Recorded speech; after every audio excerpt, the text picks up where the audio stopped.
Every anomaly also receives a type classification: reflection, lucidic, material, and distortion.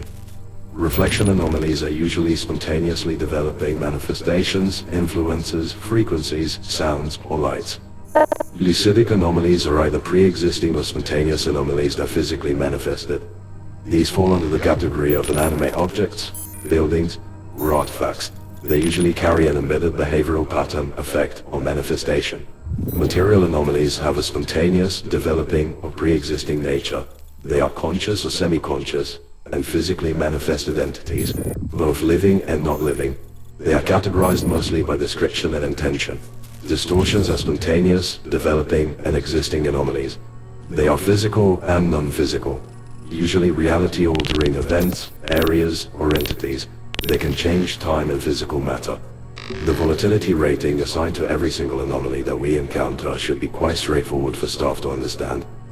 The volatility rating rises from passive to neutral, hostile, and infectious, ranging from little to no physical and psychological harm, to irreparable physical and psychological damage to living matter within its area. Reality alteration determines classification. Volatility determines survivability. If anomalies are volatile in nature, extermination is necessary if containment requires too much time or is too unclear. In the scenario of a Proxima level threat, self-euthanasia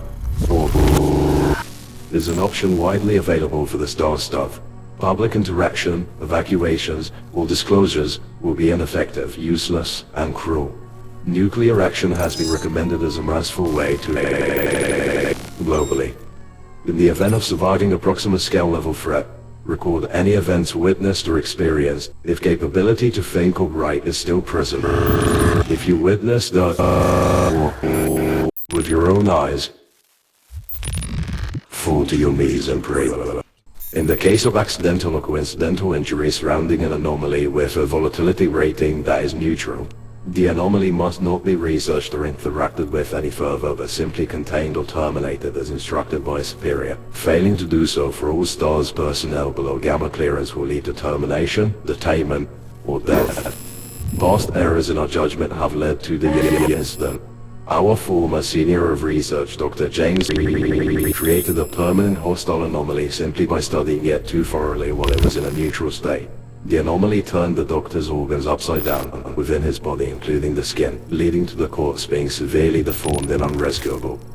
The was found meters away from the main body, half consumed, and due to Dr. James's unfortunate research outcome, the protocol dictates that any lucidic or material anomaly in containment that appears neutral will be monitored and trialed to interaction with animals. If the anomaly reacts neutrally to both predator and prey animals for an extended time in different atmospheric and light spectral conditions, then it may be studied further with approval of staff members of level Alpha or Gamma. We are simply to research enough for classification, then proceed to non-interactive observation, containment, or termination of the anomaly. An unusual phenomenon that helps our investigators somewhat predetermine the reality-altering effects of an anomaly on the Proxima scale visually is the presence of black comet moths. This species has appeared only at sites where foreign matter was detected, and we are still unaware what the possible correlation between these nocturnal insects and the anomalies are, as even when foreign matter is investigated in the daytime, the moths are still present, flying aimlessly around the affected area. This, however, allowed us to develop some tools to detect recursion zones before they fully develop. Unfortunately, the moths seem to have a hard time breeding in any provided conditions.